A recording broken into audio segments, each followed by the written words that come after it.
ನಮಸ್ಕಾರ ಸ್ನೇಹಿತರೆ, ಬಾಂಗ್ಲಾ ವಿರುದ್ಧದ ಮೊದಲ ಟೆಸ್ಟ್ ಪಂದ್ಯಕ್ಕೆ ಹೊಸ ತಂಡ ಪ್ರಕಟ. ಹೀಗಿದೆ ಟೀಂ ಇಂಡಿಯಾದ ಬಲಿಷ್ಠ ಪ್ಲೇಯಿಂಗ್ 11. ಹಾಗಾದರೆ ಸುದ್ದಿಯ ಸಂಪೂರ್ಣ ಮಾಹಿತಿ ಏನು?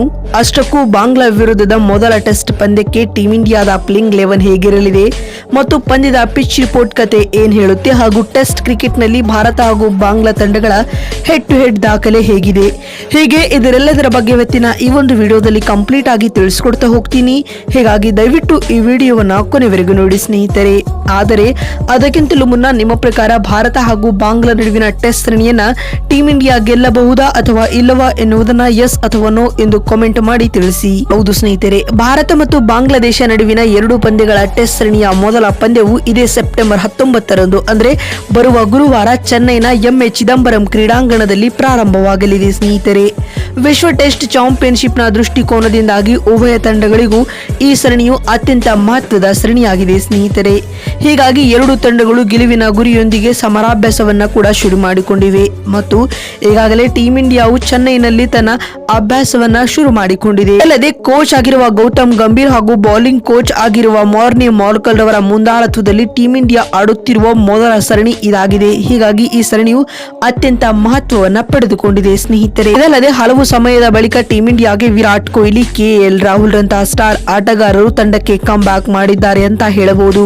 ಹಾಗಾದ್ರೆ ಬಾಂಗ್ಲಾ ವಿರುದ್ಧದ ಮೊದಲ ಟೆಸ್ಟ್ ಪಂದ್ಯಕ್ಕೆ ಟೀಂ ಇಂಡಿಯಾದ ಪ್ಲೇಯಿಂಗ್ 11 ಹೇಗಿದೆ ಅಂತ ನೋಡ್ತಾ ಬರುವುದಾದರೆ, ಆರಂಭಿಕರಾಗಿ ರೋಹಿತ್ ಶರ್ಮಾ ಮತ್ತು ಯಶಸ್ವಿ ಜೈಸ್ವಾಲ್ ತಂಡದ ಪರ ಇನ್ನಿಂಗ್ಸ್ ಆರಂಭಿಸಲಿದ್ದಾರೆ. 3ನೇ ಕ್ರಮಾಂಕದಲ್ಲಿ ಶುಭ್ಮನ್ ಗಿಲ್ ಕಾಣಿಸಿಕೊಂಡರೆ 4ನೇ ಕ್ರಮಾಂಕದಲ್ಲಿ ವಿರಾಟ್ ಕೊಹ್ಲಿ ಬ್ಯಾಟ್ ಬೀಸಲಿದ್ದಾರೆ. ಇನ್ನು 5ನೇ ಕ್ರಮಾಂಕದಲ್ಲಿ ವಿಕೆಟ್ ಕೀಪರ್ ಕಮ್ ಬ್ಯಾಟ್ಸ್ಮನ್ ಆಗಿ ರಿಷಬ್ ಪಂತ್ ಆಡಲಿದ್ದಾರೆ ಸ್ನೇಹಿತರೆ. ಮತ್ತು 6ನೇ ಸ್ಲಾಟ್ ನಲ್ಲಿ K L Rahul as a batsman ಆಗಿ ಕಾಣಿಸಿಕೊಳ್ಳಲಿದ್ದಾರೆ.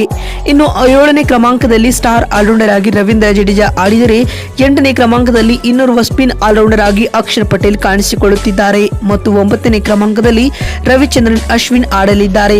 10ನೇ ಕ್ರಮಾಂಕದಲ್ಲಿ ಜಸ್ಪ್ರೀತ್ ಬುಮ್ರಾ ಕಾಣಿಸಿಕೊಂಡರೆ 11ನೇ ಹಾಗೂ ಅಂತಿಮ ಕ್ರಮಾಂಕದಲ್ಲಿ ಮೊಹಮ್ಮದ್ ಸಿರಾಜ್ ರವರಿಗೆ ತಂಡದಲ್ಲಿ ಅವಕಾಶ ನೀಡಲಾಗಿದೆ. ಇನ್ನು ಚೆನ್ನೈನ ಎಂಎ ಚಿದಂಬರಂ ಅಂಗಳದ ಪಿಚ್ ರಿಪೋರ್ಟ್ ವಿಚಾರವಾಗಿ ಮಾತನಾಡ್ತಾ ಬರುವುದಾದರೆ, ಬೇಸಿಕಲಿ ಇದೊಂದು ಸ್ಪಿನ್ ಫ್ರೆಂಡ್ಲಿ ಪಿಚ್ ಅಂತಾನೆ ಹೇಳಬಹುದು. ಹೀಗಾಗಿ ಟೀಂ ಇಂಡಿಯಾವು 3 ಸ್ಪಿನ್ನರ್ ಗಳನ್ನ ಇಟ್ಟುಕೊಂಡು ಕಣಕ್ಕಿಳಿಯುತ್ತಿದೆ ಸ್ನೇಹಿತರೆ. ಇನ್ನು ದಿನ ಕಳೆದಂತೆ ಬ್ಯಾಟಿಂಗ್ ಕೂಡ ಈ ಪಿಚ್ ಸಹಕಾರಿಯಾಗಲಿದೆ ಸ್ನೇಹಿತರೆ. ಇನ್ನು ಈ ಮೈದಾನದಲ್ಲಿ ಟಾಸ್ ಗೆದ್ದವರು ಮೊದಲು ಬ್ಯಾಟಿಂಗ್ ಮಾಡುವ ಆಯ್ಕೆಯನ್ನ ಆಯ್ದುಕೊಳ್ಳುತ್ತಾರೆ.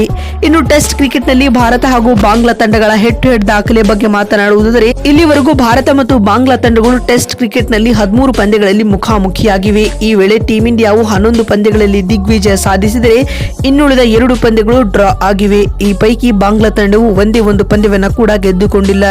ಹೀಗಾಗಿ ಹೆಡ್ ಟು ಹೆಡ್ ನಲ್ಲಿ ಟೀಂ ಇಂಡಿಯಾವು ತನ್ನ ಪ್ರಾಬಲ್ಯವನ್ನ ಮುಂದುವರಿಸಿದೆ. ನೋಡಿದ್ರಲ್ಲ ಬಂಧುಗಳೇ, ಭಾರತ ಮತ್ತು ಬಾಂಗ್ಲಾ ನಡುವಿನ ಮೊದಲ ಟೆಸ್ಟ್ ಪಂದ್ಯಕ್ಕೆ ಟೀಂ ಇಂಡಿಯಾದ ಪ್ಲೇಯಿಂಗ್ 11 ಹೇಗಿರಲಿದೆ ಮತ್ತು ಪಂದ್ಯದ ಪಿಚ್ ರಿಪೋರ್ಟ್ ಕತೆ ಏನ್ ಹೇಳುತ್ತೆ, ಹಾಗೂ ಹೆಡ್ ಟು ಹೆಡ್ ದಾಖಲೆ ಹೇಗಿದೆ, ಹೀಗೆ ಇದರೆಲ್ಲದರ ಬಗ್ಗೆ ತಿಳಿಸಿಕೊಡುವ ನಮ್ಮ ಈ ಪ್ರಯತ್ನ ನಿಮಗೆ ಇಷ್ಟವಾಗಿದ್ದಲ್ಲಿ ತಪ್ಪದೆ ಈ ಕೂಡಲೇ ಈ ವಿಡಿಯೋಗೊಂದು ಲೈಕ್ ಮಾಡಿ.